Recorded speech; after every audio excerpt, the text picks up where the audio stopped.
voulais vous remercier et je voudrais tout simplement préciser que la loi de 2005, c'est de ça dont vous avez parlé, où effectivement c'est un simulacre de loi tout simplement, une tricherie. Et les gens l'ont bien compris. Donc on avait un ami ici qui s'appelle FA, je crois, qui était dans le 95, qui avait beaucoup travaillé sur ce projet-là, où la femme était obligée de divorcer, mais c'était une mascarade. On trouve cette figure-là, et Marius l'a dit, chez les Antillais aussi, où le mari est là et il a une seconde femme, ou un second bureau, comme on dit en Côte d'Ivoire, etc., etc. Mais je voudrais préciser aussi, il y a un problème de langage. La polygamie est instituée traditionnellement dans nos cultures. Et ça, il y a un problème de langage, une terminologie, etc. Quoi. La polygamie, ce n'est pas avoir une concubine ou une maîtresse. C'est dans un cadre. Et il faudra qu'on enseigne ça. Mais justement, on ne le fait pas. Je vais très très très vite parce que je n'ai pas beaucoup de temps et j'ai pris... Non, vous avez bien fait. Et effectivement, le docteur Longo, vous avez parlé de contrat. Je ne serai pas d'accord sur la notion de contrat, mais j'entends bien ce que vous voulez dire, puisqu'effectivement, il y a quelquefois un consensus, mais quelquefois il y a une négociation, ce qu'on appelle des mariages arrangés, etc. Et quelqu'un l'a dit, de la perversité aussi. Moi, je travaille beaucoup sur les tabous africains qu'on ne dit pas. J'ai vu à la vidéo, une fois un monsieur de 60 ans qui marie une fille de 13 ans. Et il dit, mais vous savez, dans nos cultures, ça s'est fait. Et il prend des racines, etc. Mais il ne se rend pas compte de la violence. On parle de la semaine de la journée de la violence, là. Mais on ne pense pas à ça. Ça nous touche. Et quand un vieil homme le fait, je pense à ma fille qui a 13 ans, qui a 10 ans. Je me dis, mais dans quelle vie il vit ce monsieur-là? Moralement, mais on se voile la face, ça fait mal. Ça fait mal. Et nous sommes des hypocrites, nous les Africains. Nous n'aimons pas la critique. Nous n'aimons pas la critique. Et Marius l'a très bien dit. Marius est un très grand ami que j'aime beaucoup, même quelquefois intellectuellement, on n'est jamais d'accord.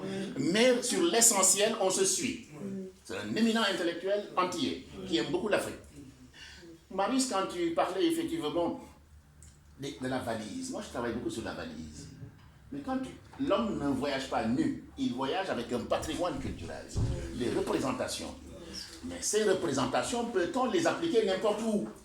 On doit, ce que moi j'ai inventé, un concept qu'on appelle l'entonnoir. Vous avez un entonnoir et vous faites dans l'héritage. C'est dans l'héritage que je dis ça. Quoi. Par exemple, moi c'est l'authenticité.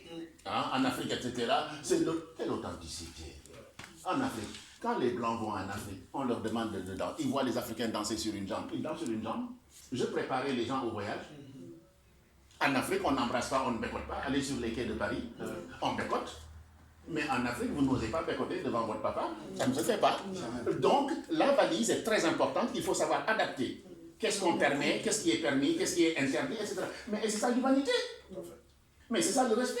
Et on nous l'enseigne dans nos traditions, on n'a pas besoin. Vous avez parlé de la charte du Mandé, etc. Mais tout est codifié. Tout est codifié dans la charte du Mandé. Tout est codifié. Tout, 1236, tout est codifié. Je voudrais aussi dire, comment dire encore, la souffrance dans la polygamie. Il y avait un très grand article il y a 10 ans, où moi j'ai beaucoup enseigné, formé des éducateurs, des professeurs, des principaux, etc. Parce que les enfants issus de familles polygames se disputaient le long du chemin pour aller à l'école. Les parents, les papas pensaient que tout allait bien dès qu'ils ont donné 1 litre de Coca-Cola. Qu'ils ont acheté à Lidl. Un paquet de chips. Quand je travaillais avec eux, j'ai dit, vraiment c'est dur. Mais je suis très pédagogue, mon père m'a appris vraiment, parce qu'il ne faut pas aller dans la confrontation. Et je leur dis, vous partez et vous laissez les femmes à la maison. Les enfants vont à l'école. Savez-vous comment ils ont vécu? Est-ce que vous leur avez posé des questions le soir quand vous êtes rentrés? Non, ils ne posent pas de questions. Pour eux, ils ont donné du riz et du Coca-Cola et des chips. Tout est bon. Marie, ce que tu dis est très puissant. La valise. Comment s'adapter à cette société? Nous aimons tous faire beaucoup d'enfants. Bon, moi, ce que je voulais, c'était un seul. Mais ma femme a voulu 3. Mais 3, c'est beaucoup pour moi.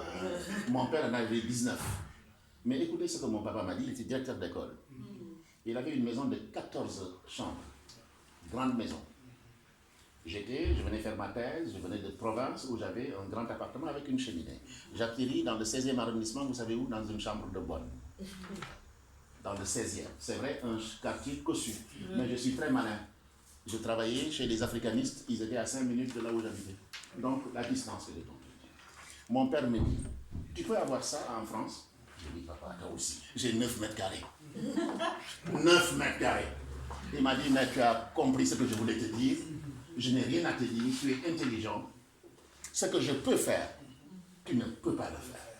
Donc il y a le principe de réalité, c'est la notion de valise, on met tout ça. Mon père m'a appris tout ça, et c'est très important. Donc les enfants souffrent beaucoup ici. Beaucoup. Les femmes souffrent beaucoup, il y a beaucoup de violence intrafamiliale. Beaucoup de violence. Et ça se répercute sur qui? C'est les enfants. Alors moi, ma dimension, ce qui m'intéresse, c'est la femme et les enfants. C'est dedans, c'est dans le... Oui, je pense que vous n'avez pas occulté ça. Beaucoup de violence. Tandis qu'en Afrique, il y a de la violence, mais étouffée par la sociologie et la famille. Le mougnou. Je travaille beaucoup avec les jeunes issus de l'immigration qui me disent, Monsieur Sissoko, le mougnou. Et le sabari. J'ai dit, jusqu'à quand le mougnou? Jusqu'à quand le mougnou? Jusqu'à quand le mougnou? Moi, je travaille beaucoup sur les souffrances, sur les enfants, parce que j'essaye d'accompagner les enfants. J'essaye de mettre ici en place à Paris, je fais une digression, mais elle est importante, sur l'accompagnement de nos enfants. Souvent, Anna connaît très bien, Silla connaît très bien, ils mettent beaucoup. Je prends nos enfants, ils ont du mal à trouver des stages. Vous avez 10 enfants, 15 enfants.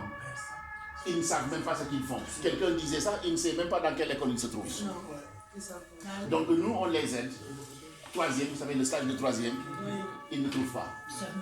Quand ils ne trouvent pas, j'appelle Silla. Silla, est-ce que tu peux m'aider? J'appelle Anna, est-ce que tu peux m'aider? Mes amis, dès qu'ils voient que j'écris là-dessus, ils réagissent tout de suite. Je le prends, je fais ça, je mets en contact, je mets en réseau, etc. etc. C'est important et ce sont nos enfants qui souffrent. Ce sont souvent nos enfants qui souffrent. Et dans cette souffrance-là, vous avez vu les dernières violences?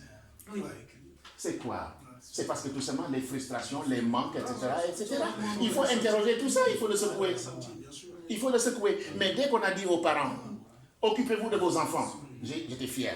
J'ai vu nos papas sortir, aller chercher les enfants pour la première fois. J'ai dit, mais l'éducation, c'est au quotidien.